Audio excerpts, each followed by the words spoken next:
नमो मित्रों, शिक्षा सर्वस्व में आपका स्वागत है। आज मैं आपके लिए लेकर उपस्थित हूँ संस्कृत का पेडागोजी, जो कि आपको दिसंबर में 21 दिसंबर 2021 को पूछा गया है। तो मैं आपको अभी ये जो इसका 15 पेडागोजी है संस्कृत का, इसको करवा रहा हूँ। फिर कंटिन्यू जो भी 21-22 में हुआ है सब पेडागोजी मैं करवाऊँगा। उसके बाद फिर नेक्स्ट में हिंदी का पेडागोजी भी करवाऊँगा, फिर CDP भी करवाऊँगा। तो क्रमशः पहले हम देखेंगे संस्कृत पेडागोजी देख लेंगे। तो सबसे पहले यहाँ पर में आप देखेंगे पहला पहला क्वेश्चन है कि कश्चित, क्या है पहला पहला है, कह रहा है कि कश्चित अध्यापकः कक्षां विभिन्नेषु समूहेषु विभजते तथा सूचनाम् एकत्रीकर्तुं तस्याः विश्लेषणं कर्तुं तत्सम्बन्धी प्रतिवेदनं च लेखितुं समूहेन परामृश्य बहूनां प्रकरणानां योजनां निर्माति। एतत् कार्यं किं कथ्यते, करा है कि यह जो कार्य है सो क्या कहा जाता है। तो अब देखेंगे सबसे पहला करा है कि सबसे प्रथम जो है प्रायोजना कार्यम, दूसरा है कि नियोजनम, तीसरा हो जाएगा आपका समूह कार्यम, चौथा हो जाएगा गृह कार्यम। सबसे पहले मैं आपको इसका अर्थ बता दूं, क्वेश्चन जो है उसका अर्थ बता दूं। करे कि कश्चित अध्यापकः कक्षां विभिन्नेषु समूहेषु विभजते, कोई अध्यापक कक्षा को विभिन्न समूहों में विभक्त करती है तथा सूचना को एकत्र करने और विश्लेषण करने के लिए उससे संबंधित प्रतिवेदन लिखने के लिए समूह से परामर्श करके बहुत प्रकरणों की योजना बनाती है। इस कार्य को क्या कहते हैं? क्या कहा? एतत् कार्यम किम कथ्यते, यह कार्य क्या कहा जाता है या इस कार्य को हम क्या कहते हैं। तो क्या हो जाएगा ऑप्शन में आपका कि प्रायोजना कार्यम या नियोजनम या समूह कार्यम या गृह कार्यम। तो चारों का ऑप्शन आप देख लेंगे, प्रायोजना कार्यम, उसका नियोजनम, समूह कार्यम और गृह कार्यम। तो यहाँ पर में प्रायोजना कार्य और क्या है नियोजनम। पहले हम देखेंगे नियोजनम को, इसका आंसर हो जाएगा 1, प्रायोजना कार्यम हो जाएगा। ठीक है, आप थोड़ा सा इसको ध्यान से देख लेंगे, हिंदी भी अर्थ आपको बता दिए हैं, इसको समझ लेंगे। प्रायोजना कार्य, उसके बाद नियोजन, समूह और गृह, ये क्या होता है सो बता रहे हैं। नियोजन कार्य क्या होता है? नियोजन कार्य मतलब होता है दत्त कार्य, जो आप देते हैं, असाइनमेंट देते हैं, वह हो गया आपका नियोजन कार्य।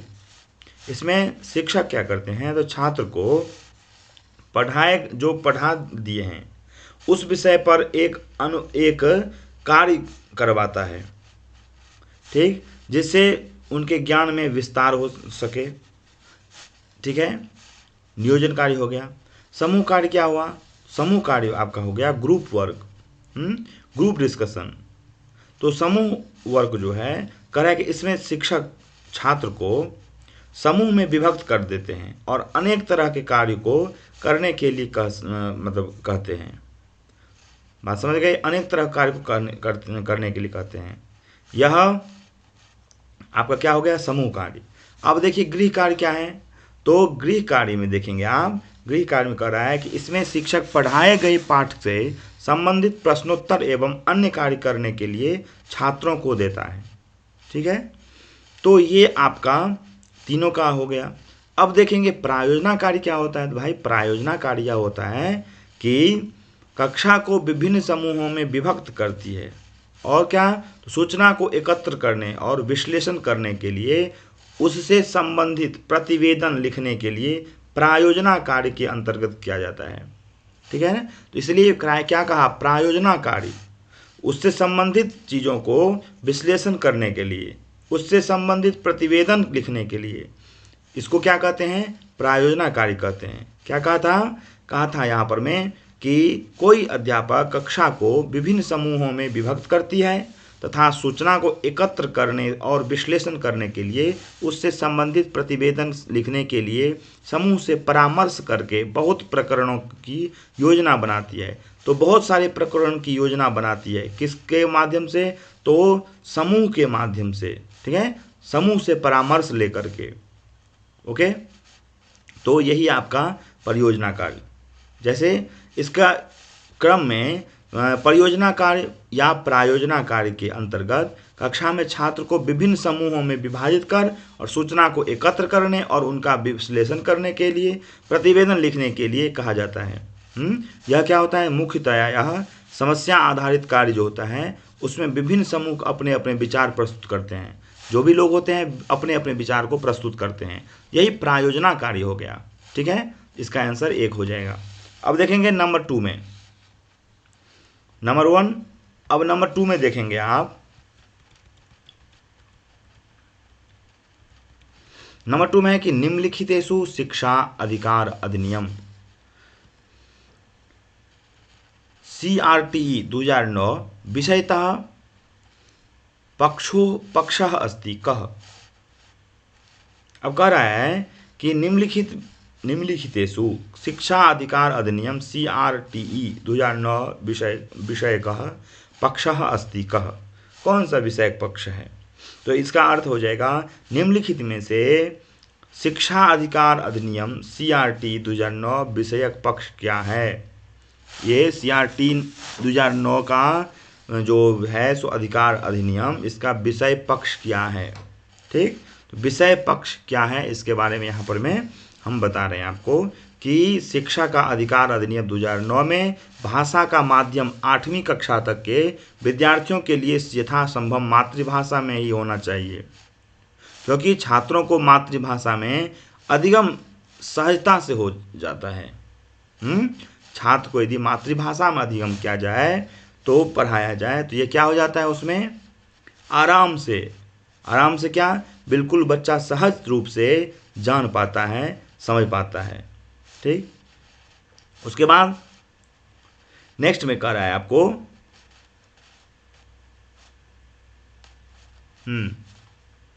कि छात्र मातृभाषा में विषय को बोलने, पढ़ने व लिखने में सहज अनुभव करते हैं और विषय को क्या करते हैं तो शीघ्र ही, जल्दी ही सीख जाते हैं। इसलिए यहाँ पर मैं आपका 8वीं कक्षा पर्यंतम अध्यापनस्य माध्यमम यथासंभवम मातृभाषा भवेत्। ये इसलिए सही हो गया, कहा कि यथासंभव मातृभाषा ही होनी चाहिए। ठीक है, चलिए, तो यहाँ पर मैं आप इसको भी देख लिए हैं, क्योंकि कहता है कि शिक्षा अधिनियम जो है सो अनुच्छेद ये जो 2009 है सो अनुच्छेद 29 और 30 में वर्णित है। 29 और 30 में यह 2009 का वर्णित है। यह 1 अप्रैल 2010 को जम्मू कश्मीर को छोड़कर संपूर्ण देश में लागू हुआ था। ठीक है ना, तो इसका क्या हो जाएगा, 8वीं कक्षा पर्यंत अध्यापनस्य माध्यमम यथासंभव मातृभाषा एवं भवेत्। ओके, चलिए अब नेक्स्ट में देखेंगे।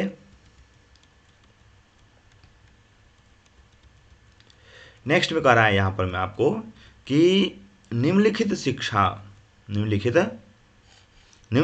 शिक्षा अधिकार अधिनियम CRTE 2009 विषयकः पक्षः अस्ति। ये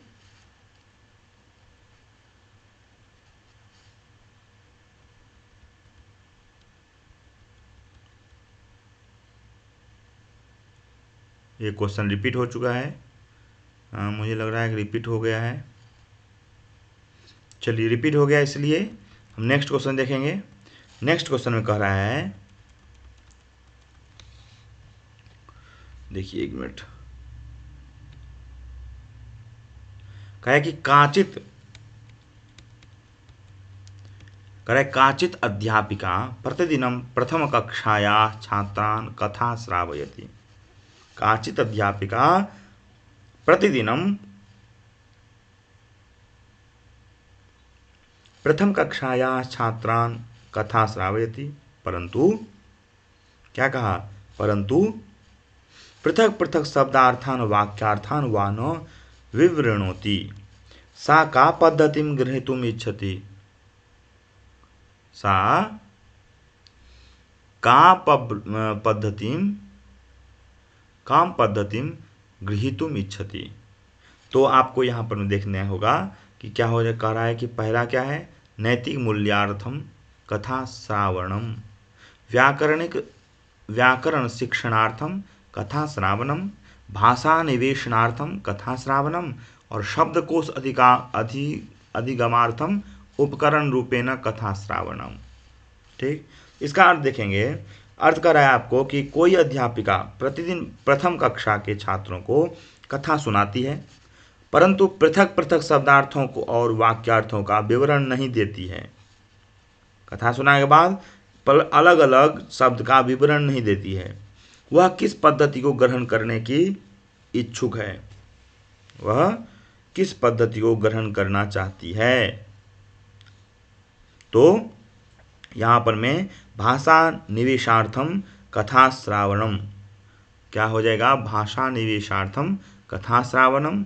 उसके बाद है शब्दकोश अधिगमार्थम उपकरण रूपेण कथा श्रावणम। ठीक, ये आपका आंसर सही हो जाएगा।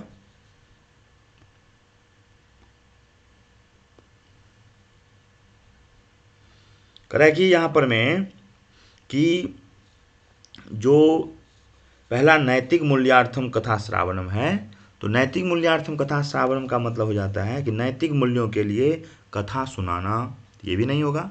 व्याकरणिक शिक्षार्थम कथा श्रावणम, व्याकरण शिक्षण के लिए कथा श्रावणम सुनाना। तीसरा है भाषा निवेशार्थम कथा श्रावणम, तो हो जाएगा भाषा सीखने के लिए कथा सुनाना, भाषा को सीखने के लिए कथा सुनाना। लेकिन आपका आंसर क्या हो जाएगा, शब्दकोश अधिगम के लिए कथा सुनाना, शब्दकोश अधिगमार्थम उपकरण रूपेण कथा श्रावणम। तो आपका यहाँ पर आंसर ये सही हो जाएगा, क्योंकि बच्चों को चिंतन शक्ति, शब्दावली सुनने और महत्वपूर्ण वैचारिक कौशल को बढ़ाता है। ठीक है, इसलिए आपका यहाँ पर में तीसरा जो है, तीसरा बिल्कुल, ये चौथा शब्दकोश अधिगमार्थम उपकरण रूपेण कथा श्रावणम, यह बिल्कुल आपका सही आंसर हो जाएगा, क्योंकि करा कि चिंतन शक्ति और कल्पना शक्ति का विकास करना कथा शिक्षण का मुख्य उद्देश्य है। ठीक, उसके बाद कथा गद्य शिक्षण की एक विधा है। मनुष्य के जन्म के साथ ही साथ कहानी का भी जन्म हुआ और कहानी का कहना तथा सुनना मानव का स्वभाव बन गया है। इसी कारण प्रत्येक सभ्य तथा असभ्य समाज में कथाओं का प्रचलन है। हमारे देश में कहानियों की बड़ी लंबी और संपन्न परंपरा रही है। इसलिए यहाँ पर मैं कराए यहाँ पर कि इसलिए क्या हो जाएगा आपका कि शब्दकोश अधिगमार्थम उपकरण रूपेण कथा श्रावणम। जब शिक्षिका के द्वारा शब्द और वाक्य को उसका विवरण नहीं दिया जाता है, तो वह वाक्य या शब्द जो है अर्थ को प्रसंग के अनुसार शब्द द्वारा समझने में, सीखने में प्रयास करता है।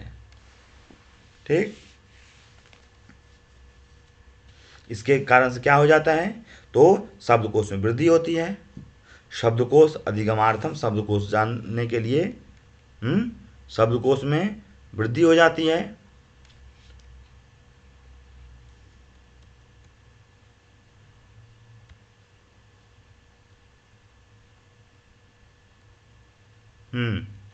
तो शब्दकोश में वृद्धि हो जाती है, इसलिए यहाँ पर आपका आंसर यहाँ हो जाएगा 4। चलिए अब नेक्स्ट में देखेंगे 5 में। यहाँ 9 नंबर जो क्वेश्चन है आपका, क्वेश्चन नंबर 9 कह रहा है 109 में कि भाषा अल्पसंख्यक वर्गानां बालकान् मातृभाषा माध्यमेन शिक्षां दातुं पर्याप्ताः सुविधाः दातुं प्रावधानं भारतीय संविधानस्य कतमः अनुच्छेदः करोति।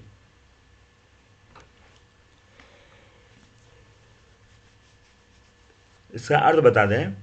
कह रहा है यहाँ पर आपको कि भाषा अल्पसंख्यक वर्गों के बालकों को मातृभाषा माध्यम से शिक्षा देने के लिए पर्याप्त सुविधा देने के लिए प्रावधान भारतीय संविधान का कौन सा अनुच्छेद करता है? मतलब कि भारत के एक विशाल देश है जहां विभिन्न जाति, समुदाय, धर्म, लोग रहते हैं।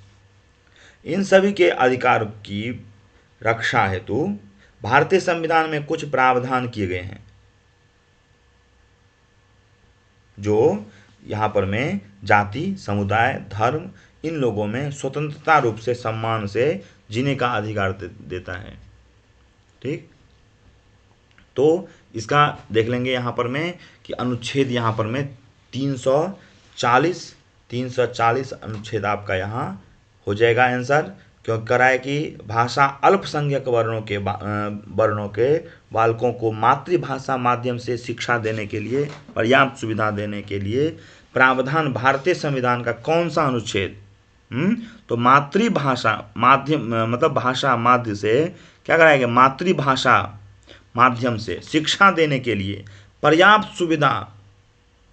तो यहाँ पर में क्या हो जाएगा? पर्याप्त सुविधा। तो पर्याप्त सुविधा यहाँ पर में 340 में कहा गया है कि मातृभाषा में देना चाहिए। और एक है 350 भी है जो कि यहाँ ऑप्शन नहीं दिया गया है। यदि ऑप्शन 350 रहता तो वो भी हो जाता। क्योंकि 350 में भी यही बात है कि मातृभाषा में उसको देना। और करेक्ट यहाँ पर आपको कि अल्पसंख्यक जो है, अल्पसंख्यक को शिक्षा मातृभाषा में ग्रहण करने का प्रावधान करता है। यहाँ पर में जो दिया गया है इसमें 350 नहीं है, इसलिए यहाँ इसका निकटतम जो उत्तर होगा 340 हो जाएगा। 340 को स्वीकार किया गया है यहाँ पर में, जिसमें अल्पसंख्यक को शैक्षिक तथा दशा को सुधारने हेतु आयोजन को बनाने का प्रावधान किया गया है। ठीक, अल्पसंख्यक जो है उसको सुधारने के लिए, उसको बनाने के लिए, उसको समझाने के लिए यहाँ कह रहा है कि अल्पसंख्यक वर्गानाम बालकान मातृभाषा माध्यमेन, मातृभाषा के माध्यम से ज्ञान देना, शिक्षाम दातुम पर्याप्ता सुविधा, दातुम और पर्याप्त सुविधा देना प्रावधानम भारतीय संविधान से कतमः अनुच्छेद अस्ति, किस अनुच्छेद में है? तो यहाँ पर 340 अनुच्छेद में इस प्रकार से दिया गया है। अब देखेंगे नेक्स्ट क्वेश्चन। नेक्स्ट क्वेश्चन कर रहा है आपको कि भाषा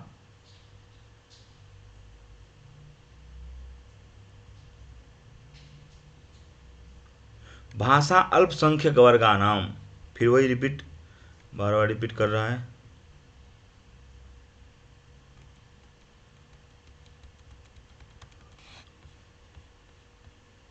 निम्नलिखित प्रश्न, हाँ हो गया, थोड़ा सा ही है, थोड़ा सा वीडियो लंबा बन जाएगा। कर रहे हैं यहाँ निम्नलिखितः प्रश्नः कस्याः श्रेण्याः वर्तते। निम्नलिखित प्रश्न जो है नीचे दिया गया किस श्रेणी में है?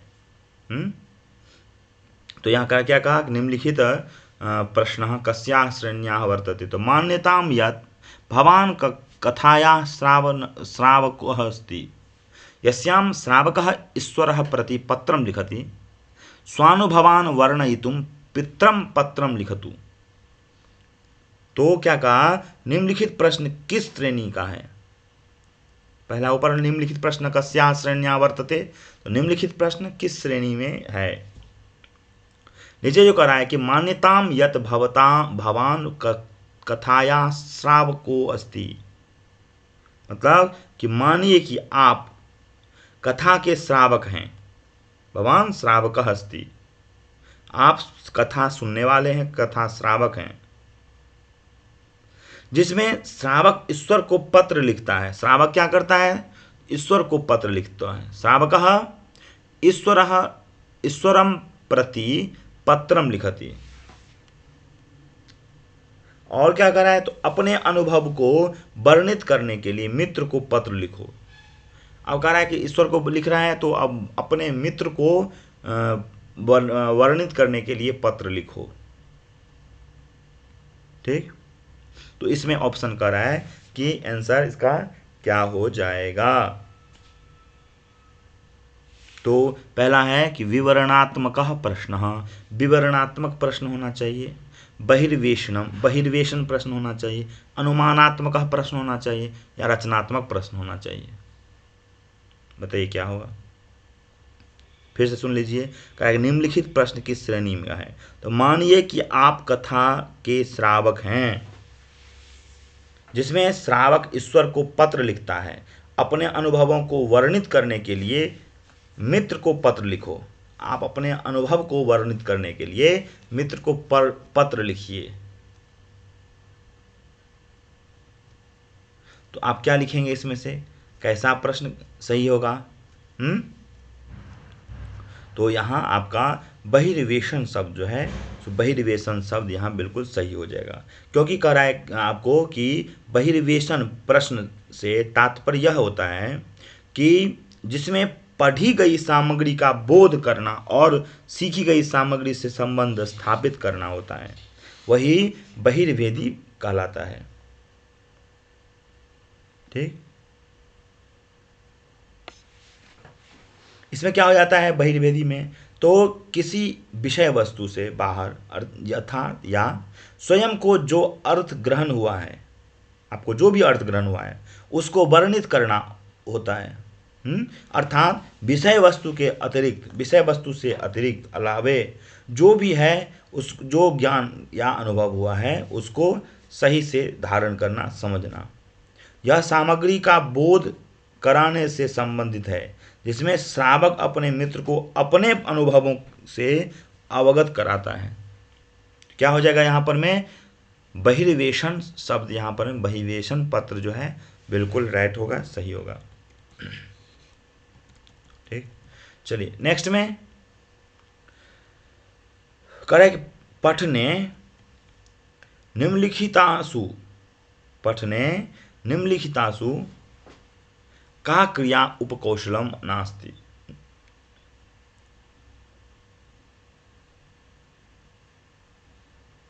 पठन में निम्नलिखित में से कौन सी क्रिया उपकौशल नहीं है। इसमें से कौन सी ऐसी क्रिया है जो उपकौशल नहीं है। पठने, पढ़ने में, पढ़ने में, निम्नलिखित, निम्नलिखितासु, निम्नलिखित में, निम्नलिखितासु का क्रिया, कौन सी क्रिया उपकौशलम नहीं है, उपकौशल नहीं है। उपकौशलम नास्ति, उपकौशलम, उपकौशल नहीं है। इसमें से कौन सी जो है जो पढ़ने में उपकौशल नहीं है। तो मैं आपको बता दूं यहां पर कि वाक्येषु व्याकरणीय रूपानाम ज्ञानम, उपकौशल जो है यह उपकौशल नहीं है। ठीक ना, उपकौशल नहीं है, क्योंकि जो लिखित विषय वस्तु है उसको पढ़ने की क्रिया को पठन कौशल कहा जाता है। ठीक, शब्दावली ज्ञानम, मुख्य शब्दानाम चयनम इत्यादि, श्रवण, संभाषण, पठन, लेखन, ये सारा है। भाव और विचार को लिखित भाषा के माध्यम से पढ़कर समझना पठन कहा जाता है। ठीक, पठन कहलाता है, पठन। तो आप देखेंगे, दूसरा देखेंगे कि सूचना या पृष्ठभूमि अग्रभूमि च ज्ञानम। तो इसका एक ही आंसर हो जाएगा आपका कि पठन कौशल के उपकौशल से वाक्यों में व्याकरणीय रूपों का ज्ञान संभव नहीं होता है। ठीक, उसका कोई संबंध नहीं होता है। इसलिए वाक्यसु व्याकरणीय रूपानाम ज्ञानम, आप जब भी देखेंगे कि वाक्य बनाने में या इधर या उधर जैसे ही दिखेगा मिलेगा आपको व्याकरण संबंधित, तो आप वहाँ पर में इसको इग्नोर करेंगे, अलग करेंगे। ठीक, चलिए नेक्स्ट में, चलिए ये भी रिपीट हो गया है 111।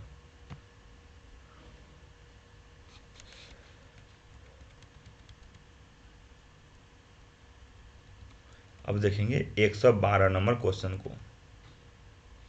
112 नंबर क्वेश्चन कह रहा है कि श्रव्यम शृण्वन् शिशिक्षु इमाम प्रक्रियाम अनुसरति।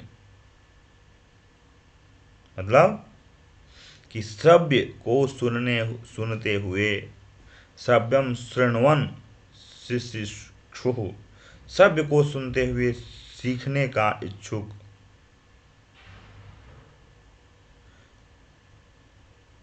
इमाम प्रक्रियाम अनुसरति, इस प्रक्रिया का क्या करता है, तो अनुसरण करता है।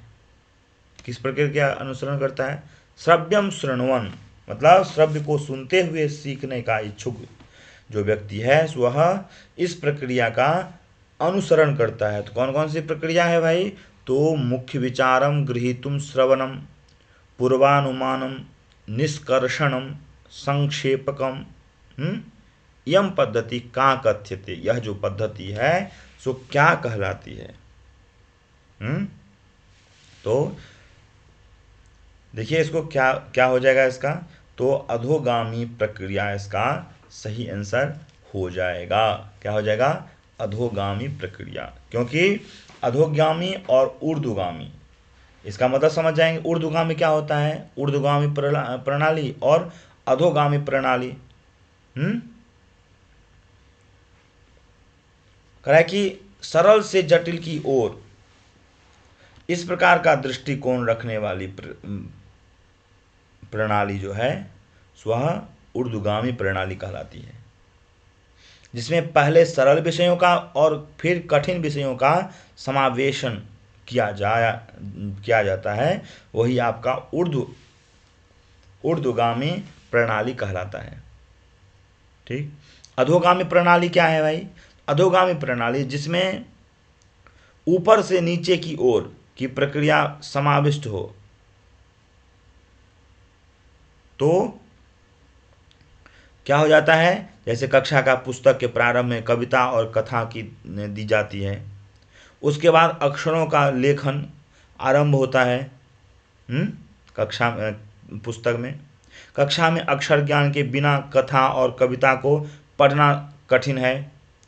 फिर भी कथा और कविता के माध्यम से भाषा के प्रति रुचि जागृत करके फिर विषय की ओर आकृष्ट करने के लिए प्रणाली प्रयुक्त होती है। यह कौन सी? तो अधोगामी प्रणाली। ठीक है, इसलिए यहां पर अधोगामी प्रणाली आपका आंसर सही हो जाएगा। ठीक, चलिए नेक्स्ट में चलेंगे। नेक्स्ट क्वेश्चन में समझिए, ऊर्ध्वगामी अधोगामी। अब कह रहा है आपको यहां पर कि भाषण क्रियायाम संरचित बहिर्निवेशस्य उद्देश्यम अस्ति। भाषण क्रियायाम संरचित बहिर्निवेशस्य उद्देश्यम अस्ति। क्या हो जाएगा? तो सद्यः परिचितम भाषा प्रकरणम निर्मातुम छात्राणां योग्यता वर्धनम। इसका सुनेंगे। कराएंगे, भाषण में संरचित बहिर्निवेश का उद्देश्य है। क्या उद्देश्य है? बहिर्निवेश का उद्देश्य क्या है? भाषण प्रक्रिया में, भाषण क्रिया में संरचित बहिर्निवेश का उद्देश्य क्या है?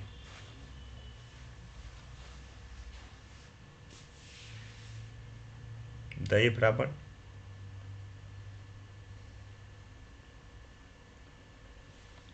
तो करा यहां पर मैं, यहां जो आपका ये हो जाएगा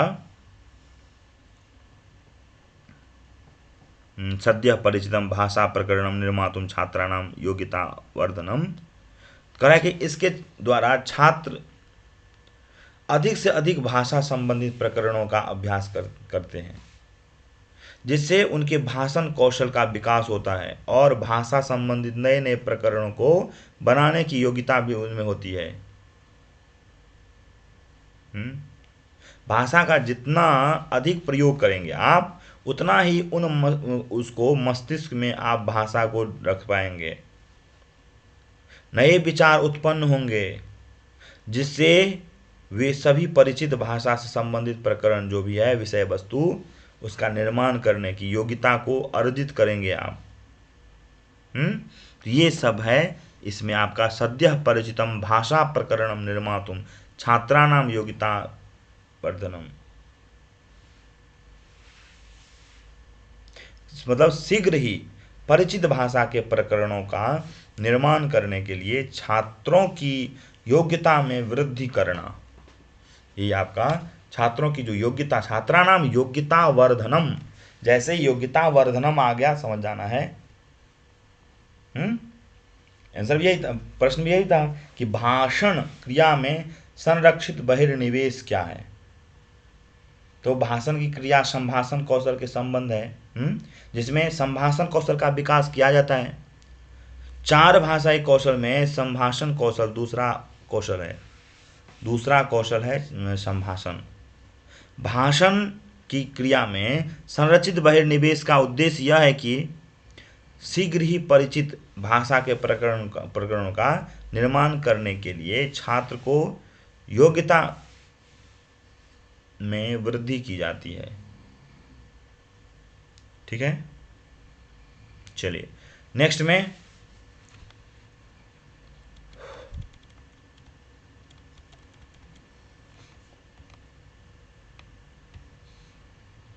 अब नेक्स्ट क्वेश्चन कर रहा है, काचित अध्यापिका स्वकक्षा समूहेषु विभक्ता करोति, अपने कक्षा को विभक्त करती है, तथा दत्तेन शब्द विशेषणम संबंधितान शब्दान ज्ञातुम कथयति, जानने के लिए कहती है। अयम प्रविधि कह कथ्यते, यह प्रविधि क्या कहलाएगी। अर्थ भी सुना दें इसका कि काचित अध्यापिका स्वकक्षा समूहेषु विभक्ता करोति, तथा कोई अध्यापिका अपनी कक्षा को समूहों में विभक्त करती है, समूह में बांटती है, तथा दिए गए शब्द विशेष से संबंधित शब्दों का ज्ञान करने के लिए कहती है। यह प्रक्रिया क्या कहलाती है, तो वही आपको बताया जाएगा कि शब्द जालम, शब्द जालम यह प्रक्रिया है। तो देख लीजिए, कोई अध्यापिका अपनी कक्षा को समूह में विभक्त करती है तथा दिए गए शब्द विशेषण से संबंधित शब्दों का ज्ञान करने के लिए कहती है कि यह प्रविधि ऐसा है। ठीक, तो आप समझ गए क्या हो जाएगा इसका आंसर, शब्द जालम, शब्द जाल जो है इसका आंसर हो जाएगा।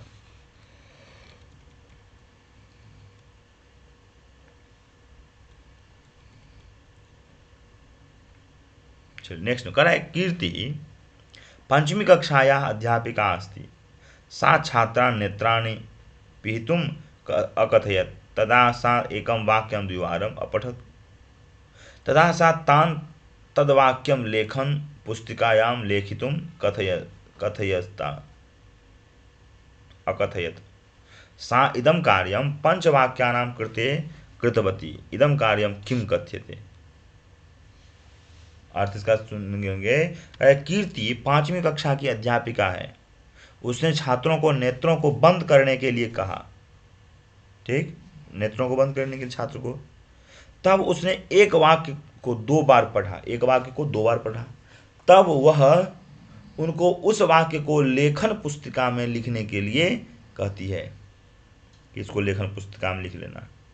वह इस कार्य को 5 वाक्यों के लिए करती है, 5 वाक्य के लिए करती है इस कार्य को। इस कार्य को क्या कहा जाता है, इस कार्य को हम क्या कहेंगे।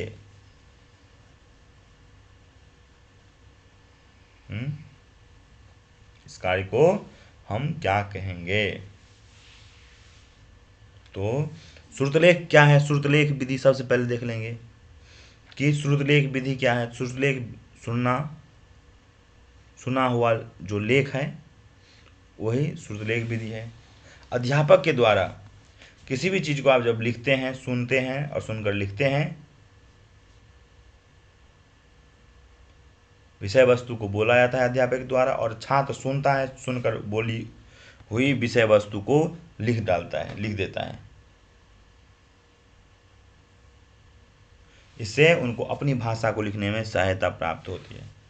ठीक, इसलिए यहां पर मैं आपका आंसर क्या हो जाएगा बताइए? तो वाक्य श्रुतलेख। क्योंकि यहाँ जो भी ऑप्शन दिया हुआ है उसके अकॉर्डिंग अध्यापिका द्वारा वाक्य श्रुतलेख का कार्य किया जा रहा है। यह श्रुतलेख नहीं है, क्योंकि श्रुतलेख में कुछ वाक्य को न लिखकर अधिक रूप में लिखा जाता है इत्यादि। ये भी हो गया।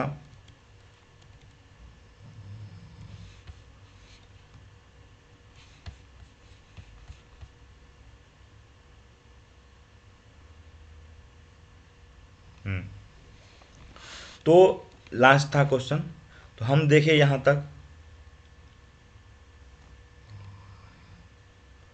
तक हम लोगों ने किया। अब नेक्स्ट क्वेश्चन इसी तरह हम फिर लाएंगे। तब तक के लिए धन्यवाद।